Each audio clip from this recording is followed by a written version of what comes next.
मैं doctor Karamveer Singh, associate professor, government arts college Alwar. प्यारे बच्चों, आज हम बीए पार्ट सेकंड के सेकंड प्रश्न पत्र में का अध्ययन करेंगे। आज का टॉपिक है फंडामेंटल राइट्स, मूल अधिकार या मौलिक अधिकार। बच्चों, अधिकार सामाजिक जीवन की वे दशाएं हैं जिसके बिना मनुष्य अपना पूर्ण विकास नहीं कर सकता, और नागरिकों के लिए अधिकारों की व्यवस्था हर प्रकार की शासन व्यवस्था में की जाती है। पर प्रजातंत्र में नागरिक अधिकारों को एक प्रकार से आधार स्तंभ माना जाता है। जैसे जैसे राजतंत्र का अवसान होता है तथा प्रजातंत्र का उदय हुआ, वैसे वैसे नागरिक अधिकार महत्वपूर्ण बन गए। फ्रांस की जो क्रांति हुई थी, उस फ्रांस की क्रांति के पश्चात वहाँ की राष्ट्रीय सभा द्वारा 1789 में नागरिकों को अधिकार संवैधानिक रूप से देने की प्रथा एक प्रकार से प्रारंभ हुई, और धीरे धीरे दूसरे देशों ने भी उसको अपनाया। संयुक्त राज्य अमेरिका में अधिकार पत्र 1776 बिल ऑफ राइट्स के रूप में संवैधानिक अधिकार नागरिकों को दिए गए, और फिर धीरे धीरे तो अन्य राष्ट्रों ने भी अपने नागरिकों के लिए अधिकारों की घोषणा करने लग गए। और इस दिशा में जर्मनी, आयरलैंड विशेष रूप से उल्लेखनीय कहे जा सकते हैं। द्वितीय महायुद्ध के पश्चात स्वतंत्र हुए राष्ट्रों ने अपने अपने संविधानों में मौलिक अधिकारों का समावेश कर दिया, और वर्तमान में मौलिक अधिकार प्रजातंत्र के लिए आवश्यक बन गए। और संयुक्त राष्ट्र संघ द्वारा भी मानवीय अधिकारों यानी कि जो ह्यूमन राइट्स 1945 को स्वीकार किए गए, और एक प्रकार से उसे महत्व प्रदान किया गया। इस व्यवस्था के अंतर्गत संयुक्त राष्ट्र संघ का दायित्व है कि विश्व के किसी भी कोने में यदि मानव अधिकारों का हनन किसी रूप में किसी भी राज्य द्वारा किया जाता है, तो संयुक्त राष्ट्र संघ उसे रोके और उसे विश्व के समक्ष लाए, ताकि ऐसी गतिविधियों पर रोक लगाई जा सके। भारतीय संविधान में जो मौलिक अधिकार है, fundamental rights in Indian constitution में, भारतीय संविधान के भाग 3 में अनुच्छेद 12 से 30 तथा 32 से 35 तक नागरिकों के मूल अधिकारों की व्यवस्था की गई है। आप सभी को पता होगा प्यारे बच्चों कि पहले या प्रारंभ में 7 मौलिक अधिकार प्रदान किए गए थे, पर 44वें संविधान संशोधन जो 1979 द्वारा किया गया था या 1979 में किया गया था, उस 44वें संविधान संशोधन के द्वारा एक जो संपत्ति का मौलिक अधिकार था, उस मौलिक अधिकार को सूची से निकाल दिया गया, और यह केवल अब कानूनी अधिकार है। और वर्तमान समय में भारतीय नागरिकों को 6 मौलिक अधिकार प्राप्त हैं। कौन कौन से? उसमें आपको मैं बताऊं, नंबर 1 समानता का अधिकार, स्वतंत्रता का अधिकार, शोषण के विरुद्ध अधिकार, धार्मिक स्वतंत्रता का अधिकार, संस्कृति तथा शिक्षा का अधिकार, संवैधानिक उपचारों का अधिकार। तो ये एक प्रकार से 6 मौलिक अधिकार वर्तमान समय में भारतीय नागरिकों को मिले हुए हैं, और इनका अपन विस्तृत विश्लेषण करें तो नंबर 1 जैसे राइट ऑफ इक्वलिटी, समानता का अधिकार। अनुच्छेद 14 से लेकर 18 तक समानता के मौलिक अधिकार की चर्चा की गई है, या यूँ कह सकते हैं कि अनुच्छेद 14 से 18 में समानता के मौलिक अधिकार समावेश किए गए हैं। भारत के नागरिकों के जीवन के विभिन्न क्षेत्र में समानता का अधिकार प्राप्त है, और यह समानता किस किस के क्षेत्र में होगी इस संबंध में भी स्पष्टीकरण किया गया है। जैसे नंबर 1 मैं आपको बताऊं, अनुच्छेद 14 में विधि के समक्ष समानता, इक्वलिटी बिफोर द लॉ, कि नागरिकों को कानून के समक्ष समानता तथा कानून का समान संरक्षण प्रदान किया गया है। यह अनुच्छेद 14 में बताया गया है। अनुच्छेद 15 में क्या बताया गया है कि धर्म, मूलवंश, जाति, लिंग या जन्म स्थान के आधार पर विभेद का प्रतिषेध है। ठीक है, तो इस व्यवस्था के अनुसार नागरिकों को उपयुक्त आधार पर, जैसे दुकानों, सार्वजनिक भोजनालयों, होटलों, सार्वजनिक मनोरंजन के स्थानों पर प्रवेश पर रोक नहीं लगाई जा सकती। सार्वजनिक कुओं, तालाबों, स्नान घरों तथा सड़कों इत्यादि के प्रयोग के संबंध में भी कोई भेदभाव नहीं किया जाता है। तो जो समता के उपयुक्त अधिकारों के संबंध में एक स्पष्टीकरण भी करना भी आवश्यक है कि समानता के अधिकार का तात्पर्य यह नहीं है कि किसी भी वंचित वर्ग विशेष के लिए राज्य द्वारा विशिष्ट व्यवस्था नहीं की जा सकती। इसमें स्त्रियों, बच्चों, पिछड़े वर्ग के नागरिकों तथा अनुसूचित जाति, अनुसूचित जनजाति के लोगों के लिए विशेष प्रबंध किए जा सकते हैं। इससे अन्य लोगों के समानता के अधिकार का हनन नहीं होगा। ये इसमें बताया गया अनुच्छेद 15 में। अनुच्छेद 16 में लोक नियोजन के विषय में अवसर की समानता की चर्चा की गई है कि राज्य सेवाओं में नियुक्ति से संबंधित विषयों में सभी नागरिकों को अवसर समानता से प्राप्त होंगे।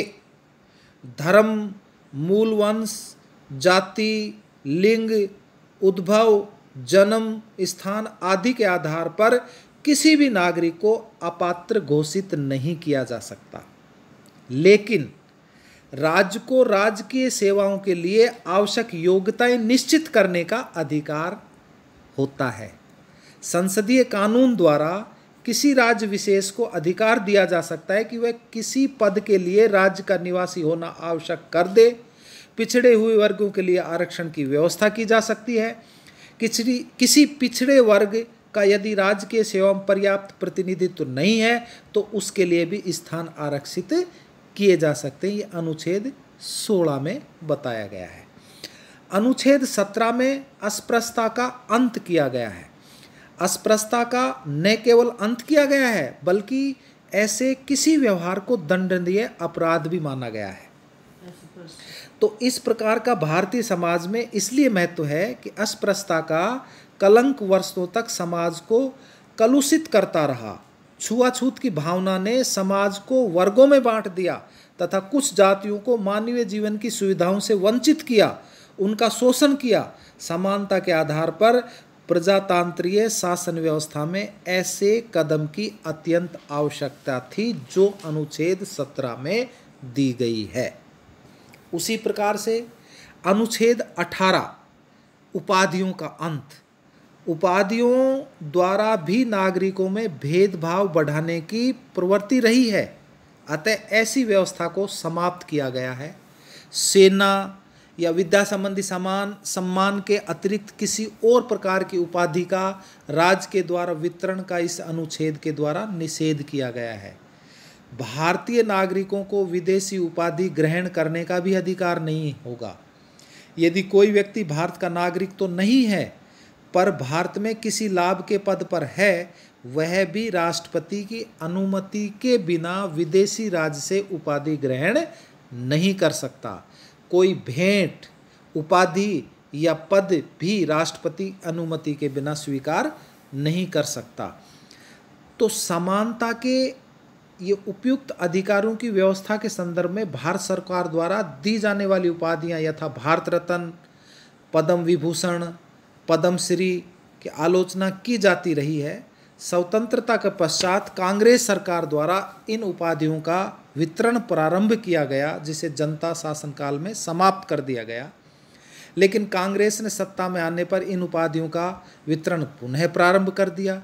इस व्यवस्था को सर्वोच्च न्यायालय में चुनौती दी गई थी, पर न्यायालय द्वारा विवेक संगत रूप में और उचित मापदंडों पर आधारित वितरित होने पर व्यवस्था को उचित ठहरा दिया गया। निवास स्थान की जो छूट अनुच्छेद 16 द्वारा दी गई है, जिसके अनुसार राज्य को किसी पद के किसी व्यक्ति को राज्य का निवासी होना आवश्यक हो, ऐसी व्यवस्था करने का अधिकार है, वह भी आलोचना का विषय रही है। इसके द्वारा धरतीपुत्र की अवधारणा ने सिर उठाया, जो समता के अधिकार तथा राष्ट्रीय एकता दोनों की भावना के विपरीत है। तो समानता का ये अधिकार जो अनुच्छेद 14 से लेकर 18 तक में चर्चा की गई है। उसी प्रकार दूसरा अधिकार है स्वतंत्रता का अधिकार, राइट टू फ्रीडम। इसमें अनुच्छेद 19 से 22 तक बताया गया है। अनुच्छेद 19 से 22 तक स्वतंत्रता के अधिकारों का उल्लेख किया गया है। प्रारंभ में भारतीय नागरिकों को, जैसा कि मैंने आपको पूर्व में भी बताया गया था, 7 प्रकार के स्वतंत्रता के मौलिक अधिकार प्रदान किए गए थे, पर संविधान के 44 संशोधन के द्वारा संपत्ति के मौलिक अधिकार को निरस्त कर दिया गया। तभी संपत्ति की स्वतंत्रता को भी समाप्त कर दिया गया। वर्तमान में नागरिकों को 6 प्रकार की स्वतंत्रता के अधिकार प्राप्त हैं। ये वे निजी स्वतंत्रताएं हैं जो व्यक्ति के व्यक्तित्व को पूर्ण या संपूर्ण रूप से विकसित करने के लिए आवश्यक है। यहाँ एक विद्वान हुए M.V. पायली, इन्होंने बताया था कि मौलिक अधिकारों के अध्याय में मौलिक आधार कहते हैं। समझ गए होंगे कि मौलिक अधिकारों के अध्याय में मौलिक आधार कहते हैं। समानता का अधिकार नागरिकों तथा विदेशियों दोनों को उपलब्ध है, पर स्वतंत्रता के अधिकार भारतीय नागरिकों को ही प्रदान किए गए हैं। संविधान के अनुच्छेद 19(1) द्वारा निम्नलिखित स्वतंत्रता के अधिकार प्रदान किए गए हैं, जैसे नंबर 1, भाषण व अभिव्यक्ति की स्वतंत्रता।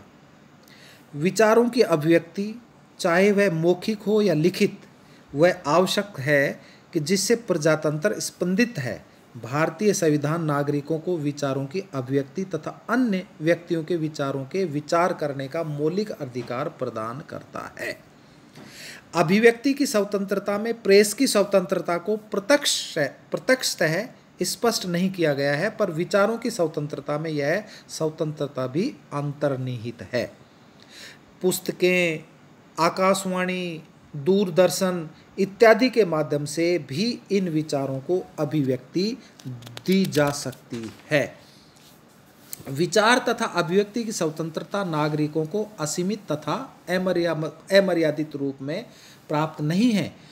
कोई विचार यदि विध्वंसात्मक भाव उत्पन्न करता है, घृणा तथा वैमनस्य फैलाए या नकारात्मक प्रचार करता हो, तो उस पर अंकुश आवश्यक है। संविधान द्वारा उन परिस्थितियों का उल्लेख किया गया है जिनमें इन्हें सीमित किया जा सकता है, जैसे यथा राज्य की सुरक्षा, अन्य देशों के साथ महत्वपूर्ण संबंध, शिष्टता, नैतिकता, सार्वजनिक सुरक्षा को आघात पहुंचाना, न्यायालय का अपमान, अपमानजनक लेख, अपमानजनक भाषण, मानहानि या अपराध के लिए प्रोत्साहित करने वाले विचारों को मर्यादित किया जा सकता है। भारत की एकता तथा अखंडता को बनाए रखने के लिए ऐसा करना आवश्यक है। संघ से पृथक होने के संबंध में प्रचार, वैश्यावृत्ति को बढ़ावा देना, पिछड़े वर्ग के विकास के मार्ग में बाधक जैसी स्वतंत्रताओं को सीमित किया जा सकता है। ये मर्यादाएं युक्त होनी चाहिए, मनमानी, निरंकुश या बदले की भावना से नहीं लगाई जानी चाहिए। 1975 में आपातकाल में संसद तथा विधानसभाओं की कार्रवाई के प्रश्नकाल पर रोक लगा दी गई थी। यह विचारों की अभिव्यक्ति की स्वतंत्रता तथा प्रेस की स्वतंत्रता पर आघात था। 44वें संविधान संशोधन द्वारा इस प्रतिबंध को हटा लिया गया। इसलिए भारत के नागरिक देश की सर्वोच्च विधायिका संसद की कार्रवाई को सीधे देख सकते हैं तथा अपने नेताओं के आचरण का आकलन कर सकते हैं। एक प्रकार राजनीतिक शिक्षा का भी ये माध्यम है। दूसरा, शांतिपूर्ण और अस्त्र शस्त्र रहित सम्मेलन की स्वतंत्रता। नागरिकों को शांतिपूर्ण सम्मिलित होने, जुलूस निकालने या प्रदर्शन करने की स्वतंत्रता है। सार्वजनिक सुरक्षा को दृष्टि में रखते हुए इस स्वतंत्रता को सीमित किया जा सकता है। संघ बनाने की स्वतंत्रता।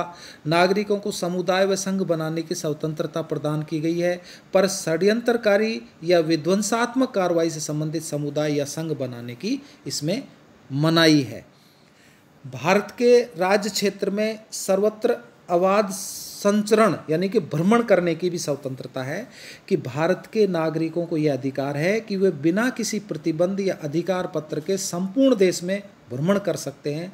जनसामान्य के हित तथा अनुसूचित जाति जनजाति के हित में इस स्वतंत्रता भी उचित मर्यादाएं लगाई जा सकती हैं। नेक्स्ट, भारत के राज्य क्षेत्र में अबाध निर्वासन की स्वतंत्रता कि भारतीय नागरिकों को भारत के किसी भी क्षेत्र में, जम्मू कश्मीर को छोड़कर जो था वो भी अब खत्म हो गया है आर्टिकल 370 खत्म होने के पश्चात। यानी कि पहले क्या था, भारतीय नागरिकों को भारत के किसी भी क्षेत्र में अस्थायी क्षेत्र में रहने की स्वतंत्रता थी जम्मू कश्मीर को छोड़कर, लेकिन अब वो भी खत्म हो गया है जब से धारा 370 खत्म हुई है। तो ये स्वतंत्रता भी सार्वजनिक हित में एक प्रकार से प्रतिबंध की जा सकती है। वृत्ति, आजीविका, व्यापार या कारोबार करने की स्वतंत्रता कि कोई भी व्यक्ति संविधान द्वारा भारतीय नागरिकों को मनोकूल व्यवसाय या व्यापार या आजीविका का साधन चुनने का अधिकार होता है। तो संविधान के अनुच्छेद 20, 21 तथा 22 नागरिकों के संरक्षण से संबंधित कहे जा सकते हैं। जैसे अपराधों में गिरफ्तार के लिए दोष सिद्ध के संबंध में संरक्षण अनुच्छेद 20 में बताया गया है कि अनुच्छेद 20 द्वारा नागरिकों को अपराधों के लिए दोष सिद्ध के संबंध में सुरक्षा प्रदान की गई है तथा राज्य को कार्योत्तर विधि के निर्माण के लिए मनाही की गई है। किसी भी व्यक्ति को तभी दंडित किया जा सकता है जब वह किसी विद्यमान कानून का उल्लंघन करता हो।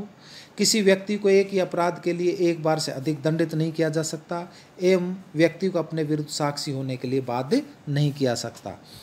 अनुच्छेद 21 प्राण व दैहिक स्वतंत्रता का संरक्षण के बताया गया है कि मौलिक अधिकारों संबंधित यह संक्षिप्त पर महत्वपूर्ण अधिकार व्यक्ति को जीवन की सुरक्षा प्रदान करता है। अनुच्छेद के अनुसार किसी व्यक्ति को उसके प्राण या दैहिक स्वतंत्रता से विधि द्वारा स्थापित प्रतिक्रिया से ही वंचित किया जाएगा, अन्यथा नहीं। संविधान के 44वें संविधान संशोधन द्वारा इस अधिकार को और अधिक बल प्रदान किया गया। अब आपातकाल में भी जीवन और व्यक्तिगत स्वतंत्रता के अधिकार को समाप्त या सीमित नहीं किया जा सकता। यह स्वतंत्रता भी निरपेक्ष नहीं है, इसे कानून की प्रक्रिया द्वारा ही सीमित किया जा सकता है। 86वें संविधान संशोधन 2002 में जो हुआ था उसमें संविधान के अनुच्छेद 21 में 21 क को जोड़कर शिक्षा को मौलिक अधिकार घोषित कर दिया गया। अब 6 से 14 वर्ष के बच्चों के लिए, बालकों के लिए निःशुल्क व अनिवार्य शिक्षा की व्यवस्था राज्य के द्वारा की जाती है। 1 अप्रैल 2010 से इस संबंध में कानून भी बना दिया गया। कुछ दशाओं में गिरफ्तारी और निरोध से संरक्षण अनुच्छेद 22। इस अनुच्छेद द्वारा नागरिकों को मनमानी गिरफ्तारी से सुरक्षा प्रदान की गई है। इस प्रावधान के अनुसार यदि किसी व्यक्ति को गिरफ्तार किया जाता है तो बंदी बनाए जाने के कारणों को यथाशीघ्र बताया जाए। उच्चतम न्यायालय के अनुसार गिरफ्तारी के 5 दिन के भीतर व्यक्ति को गिरफ्तारी का कारण बता दिया जाना चाहिए। बंदी किए गए व्यक्ति को वकील से परामर्श लेने का अधिकार है। सफाई देने तथा याचिका प्रस्तुत करने का भी अधिकार है। बंदी बनाए जाने के 24 घंटे के अंदर उसे निकटतम न्यायाधीश के सामने उपस्थित किया जाना चाहिए। इसमें बंदी गृह से न्यायालय तक जाने का समय शामिल नहीं है।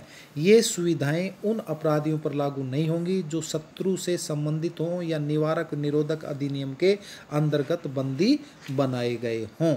निवारक निरोध अनुच्छेद 22(4) मौलिक अधिकारों से संबंधित अध्याय के अनुच्छेद 22(4) के द्वारा निवारक निरोध की व्यवस्था की गई है।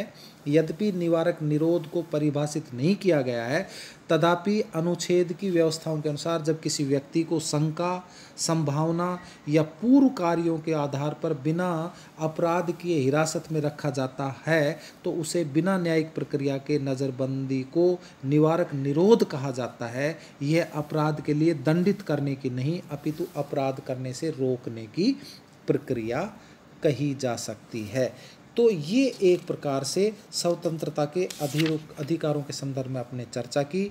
नेक्स्ट अब अपन जो बचे हुए 4 मौलिक अधिकार हैं उनके संदर्भ में नेक्स्ट कक्षा में अध्ययन करेंगे, या नेक्स्ट क्लास जब अपन लेंगे ऑनलाइन कक्षा उसमें इसका चर्चा करेंगे।